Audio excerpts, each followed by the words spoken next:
पांडवों ने अज्ञातवास किस जगह पर और क्या करते हुए गुजारा, आइए जानते हैं इस वीडियो में। नमस्कार मित्रों, महाभारत में पांडव जब अपना सारा राजपाट जुए में हार गए थे, तब उन्हें हस्तिनापुर के राजा धृतराष्ट्र ने 12 साल का वनवास, 1 साल अज्ञातवास की सजा दी थी। आखिर क्या होता है अज्ञातवास? अज्ञातवास का अर्थ होता है बिना किसी के संज्ञान में आए किसी अपरिचित स्थान पर या अज्ञात स्थान में रहना।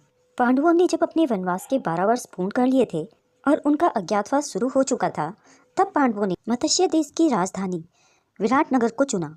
यह राज्य राजा विराट के अधीन था, जो कि एक न्यायप्रिय और शक्तिशाली राजा थे। उन्होंने अपना वेश बदला और मत्स्य देश की ओर निकल पड़े। मार्ग में एक भयानक वन के भीतर एक शमशान में उन्होंने अपने अस्त्र और शस्त्रों को छुपा कर रख दिया और उनके ऊपर मनुष्यों के मृत शवों तथा हड्डियों को रख दिया, जिससे कि भय के कारण कोई वहां आ न पाए। मत्स्य देश में रहने के लिए और अपनी पहचान छुपाने के लिए पांडवों ने अपने नाम भी बदले, जो थे जय, जयंत, विजय, जयद्रथ और जयद्रथ। किंतु ये नाम उन्होंने केवल मार्ग में अपनी पहचान छुपाने के लिए रखे थे। मत्स्य देश में वे इन नामों को बदलकर दूसरे नाम रख लेते हैं। जब पांडव मत्स्य देश के राजा विराट के दरबार में पहुंचे, तो युधिष्ठिर ने कहा कि हे राजन, मैं व्याघ्रपद गोत्र में उत्पन्न हुआ हूँ तथा मेरा नाम कंक है। मैं दूत विद्या में निपुण हूँ तथा आपके समक्ष आपकी सेवा करने की कामना से उपस्थित हुआ हूँ। विराट बोले, कंक, तुम दार्शनीय पुरुष प्रतीत होते हो। मैं तुम्हें पाकर प्रसन्न हूँ, अतः तुम सम्मान पूर्वक यहाँ पर रहो।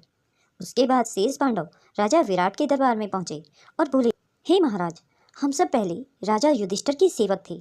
पांडवों के वनवास हो जाने पर हम आपके दरबार में सेवा करने के लिए उपस्थित हुए हैं। राजा विराट के द्वारा परिचय पूछने पर सर्वप्रथम करछी और कढ़ाई हाथ में लिए हुए भीमसेन बोले, महाराज, आपका कल्याण हो। मेरा नाम बल्लभ है। मैं रसोई बनाने का कार्य सबसे उत्तम जानता हूँ। मैं महाराज युधिष्ठिर का रसोइया था। फिर सहदेव आए और सहदेव ने कहा, महाराज, मेरा नाम तांतिपाल है। मैं गाय बछड़ों की नस्ल पहचानने में निपुण हूँ और मैं महाराज युधिष्ठिर के गौशाला की देखभाल किया करता था। फिर नकुल आए और नकुल ने कहा, हे मत्स्याधिपति, मेरा नाम ग्रंथिक है और मैं अश्वविद्या में निपुण हूँ। राजा युधिष्ठिर के यहाँ मेरा काम उनके अश्वशाला की देखभाल करना था। महाराज विराट ने उन सभी को अपनी सेवा में रख लिया। अतः उर्वशी के द्वारा दिए गए शाप के कारण नपुंसक बने अर्जुन हाथी दांत की चूड़ियां पहने और सिर पर चोटी गूंथे हुए राजा विराट के दरबार में पहुंचे और अर्जुन बोले, हे मत्स्यराज, मेरा नाम बृहनला है। मैं नृत्य संगीत विद्या में निपुण हूँ। चूंकि मैं नपुंसक हूँ, इसलिए महाराज युधिष्ठिर ने मुझे अपने अनंतपुर की कन्याओं को नृत्य और संगीत सिखाने के लिए नियुक्त किया था। बृहनला के संगीत और नृत्य के प्रदर्शन पर मुग्ध होकर उनके नपुंसकता की जांच करवाने के बाद महाराज विराट ने उन्हें अपनी पुत्री उत्तरा की नृत्य संगीत की शिक्षा के लिए नियुक्त किया। अब द्रौपदी राजा विराट की पत्नी सुदेशना के पास जाकर बोली, महारानी, मेरा नाम सौरंद्री है। मैं पहले धर्मराज युधिष्ठिर की महारानी द्रौपदी की दासी का कार्य किया करती थी, किंतु उनके वनवास चले जाने के कारण मैं कार्यमुक्त हो गई हूँ। अब आपकी सेवा की कामना लेकर मैं आपके पास आई हूँ। सौरंद्री के रूप, गुण और सौंदर्य से प्रभावित होकर महारानी सुदेशना ने उसे अपनी मुख्य दासी के रूप में नियुक्त कर लिया।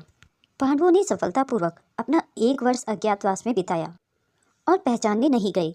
इसके बाद वे अपने वास्तविक रूप में प्रकट हुए और अपने राज्य हस्तिनापुर को पुनः प्राप्त करने के लिए तैयार हुए। पांडवों ने अज्ञातवास के दौरान मत्स्य देश की राजधानी विराटनगर में विभिन्न वेश धारण कर अपनी पहचान छिपाई और इस प्रकार अपनी शर्त पूरी की।